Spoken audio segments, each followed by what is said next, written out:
दोस्तों वीडियो में बात करेंगे कि लखनऊ की रैली में पीएम मोदी ने गांधी परिवार पर क्या बोला, जिसके बाद कांग्रेस ने जवाब देते हुए पीएम मोदी का ये एआई वीडियो जारी किया है, जिसमें प्रधानमंत्री का मजाक उड़ाया गया है, तंज कसे गए हैं। इस वीडियो में क्या दिखाया गया है और क्या जवाब दिया गया है, आगे आपको दिखाएंगे। पहले बात करते हैं कि कांग्रेस ने आज क्रिसमस के मौके पर प्रधानमंत्री की किस मुद्दे पर आलोचना की है। जब देश भर से अनेकों ऐसे वीडियो आ रहे हैं जो मोदी सरकार पर सवाल उठाते हैं, बीजेपी समर्थकों पर सवाल उठाते हैं, बीजेपी की महिला नेता पर सवाल उठाते हैं, हिंदूवादी कई संगठनों पर सवाल उठाते हैं कि क्या ऐसे धर्म की दुकान चलेगी जहां अपना त्योहार मना रहे लोगों को परेशान किया जाएगा। तो कांग्रेस ने पीएम मोदी पर तंज कसते हुए एक वीडियो जारी किया है कांग्रेस ने, और क्या कहा है। देश के अलग अलग राज्यों में क्रिश्चियन कम्युनिटी के लोगों को परेशान किया जा रहा है, उनका उत्पीड़न हो रहा है। ये उत्पात मचाने वाले वही लोग हैं जो बीजेपी और नरेंद्र मोदी की विचारधारा पर काम करते हैं।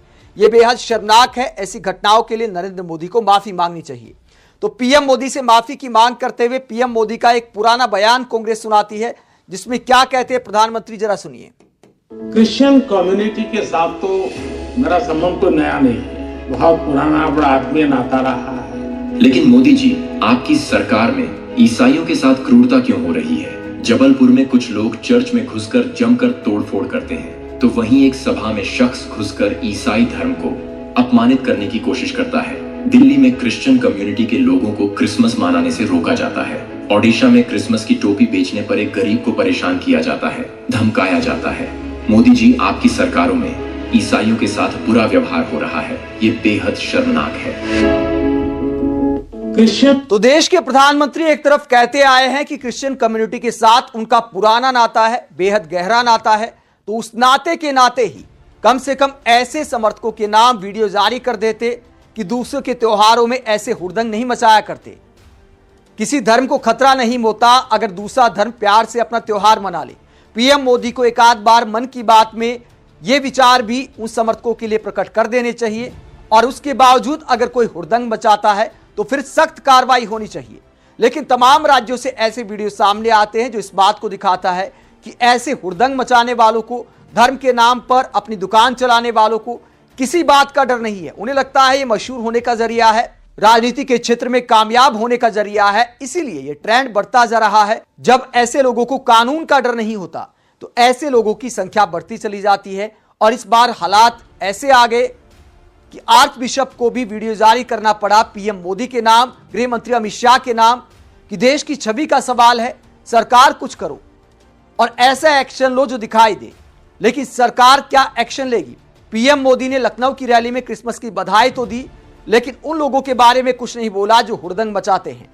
गांधी परिवार पर जरूर टारगेट किया है, 3 मूर्तियों का उद्घाटन किया और पार्क का उद्घाटन किया, प्रेरणा स्थल का उद्घाटन किया पूर्व प्रधानमंत्री अटल बिहारी वाजपेयी की जयंती पर।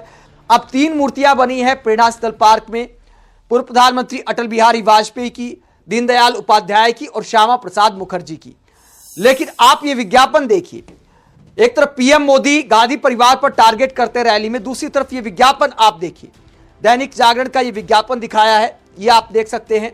इसमें तीनों मूर्तियां आपको दिखाई देंगी, लेकिन विज्ञापन में सिर्फ पूर्व प्रधानमंत्री अटल बिहारी वाजपेयी का नाम है, ना श्यामा प्रसाद मुखर्जी का नाम है, ना दीनदयाल उपाध्याय का नाम है।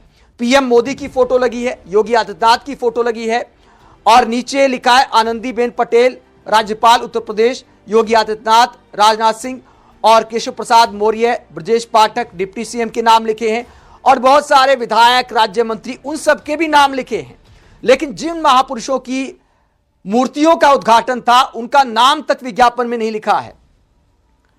यह दूसरा विज्ञापन आप देख सकते हैं। टाइम्स ऑफ इंडिया में भी कहीं पर भी श्यामा प्रसाद मुखर्जी और दीनदयाल उपाध्याय का नाम सरकारी विज्ञापन में नहीं लिखा है।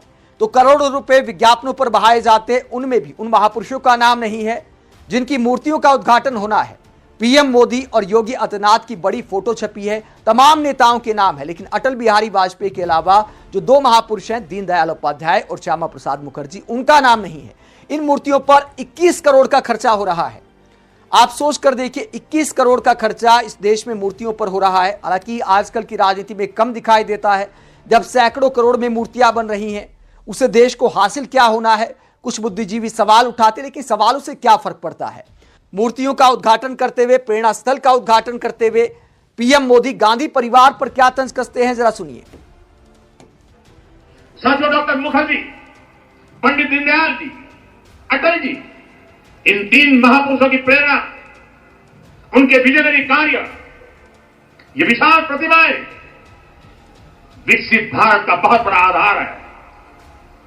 आज इनकी प्रतिभाएं हमें नई ऊर्जा से भर रही है, लेकिन हमें यह नहीं भूलना है कि आजादी के बाद भारत में हुए हर अच्छे काम को कैसे एक ही परिवार से जोड़ने की प्रवृत्ति पनपी। किताबें हो, सरकारी योजनाएं हो, सरकारी संस्थान हो, गली सड़क चौराहे हो, एक ही परिवार का गौरवगान, एक ही परिवार के नाम, उनकी ही मूर्तियां, यही सब चला। भाजपा ने देश को एक परिवार की बंधक बनी इस पुरानी प्रवृत्ति से भी बाहर निकाला है हमारी सरकार। तो पीएम मोदी यहां पर आरोप लगाते हैं कि कांग्रेस की सरकारों में एक ही परिवार के नाम पर सब कुछ कर दिया गया, लेकिन यहां पर जो प्रेरणा स्थल पार्क बनाया आपकी सरकार ने, उसमें एक ही पार्टी से जुड़े महापुरुषों की मूर्तियां तो लगाई गई हैं। अटल बिहारी वाजपेयी, दीनदयाल उपाध्याय, श्यामा प्रसाद मुखर्जी जनसंघ के नेता हैं, दो तीसरे बीजेपी के महापुरुष हैं। तो इनके अलावा क्या आपको कोई महापुरुष नहीं मिला देश को प्रेरणा देने के लिए? दूसरी विचारधारा के लोगों की भी मूर्तियां लगा देते। इन तीन महापुरुषों की जो मूर्तियां लगाई गई हैं, ये एक ही विचारधारा के लोग हैं। भारत अनेकता में एकता का देश है। प्रेरणा तो दूसरी पार्टियों में भी महापुरुष रहे हैं, या जो पार्टियों में नहीं रहे हैं, राजनीति से अलग, वो भी प्रेरणा देने वाले हैं। देश के शहीदों की लगा देते एक आध मूर्ति। तो प्रेरणा स्थल में भी आपने भी तो एक ही विचारधारा की महापुरुषों की मूर्तियां लगाई। आगे गांधी परिवार पर क्या कहते हैं, जरा सुनिए। साथियों, परिवारवाद की राजनीति की एक विशिष्ट पहचान होती है। यह असुरक्षा से भरी हुई होती है।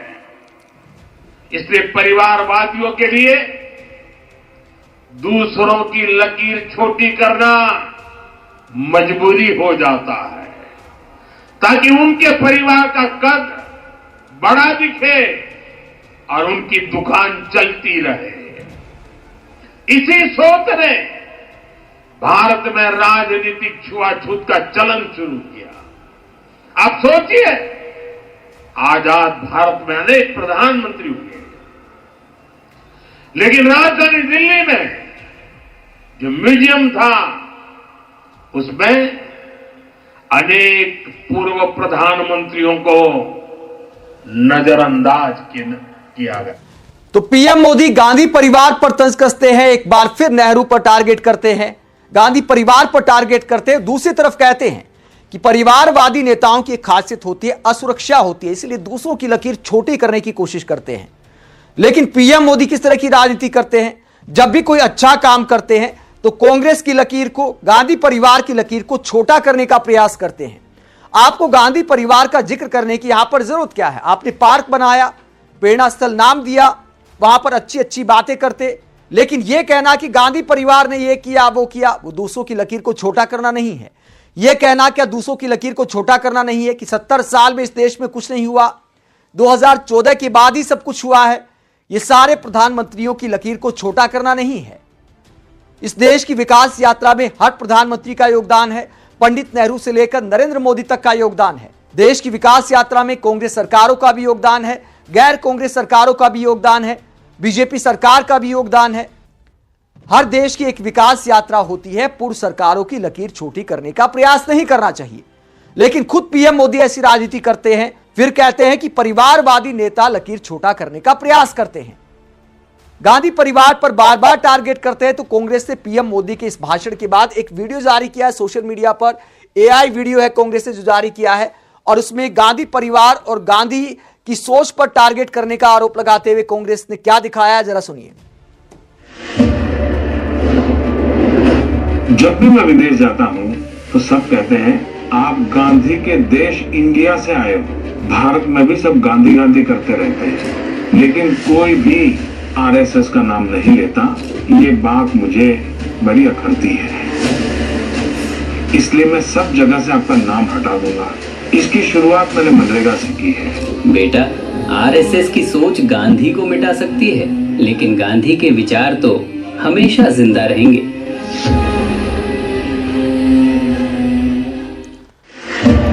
तो गांधीवादी विचारधारा पर टारगेट करने का आरोप लगाया है कांग्रेस ने इस एआई वीडियो के जरिए। मनरेगा का जो नाम बदला गया उसे लेकर भी विपक्षी दल लगातार पीएम मोदी पर महात्मा गांधी के अपमान का आरोप लगाते आए हैं। आप इस पूरे मुद्दे को लेकर क्या सोचते? भारत जैसे देश में जहां बिजली, पानी, सड़क जैसी बुनियादी समस्याएं भरी पड़ी हैं,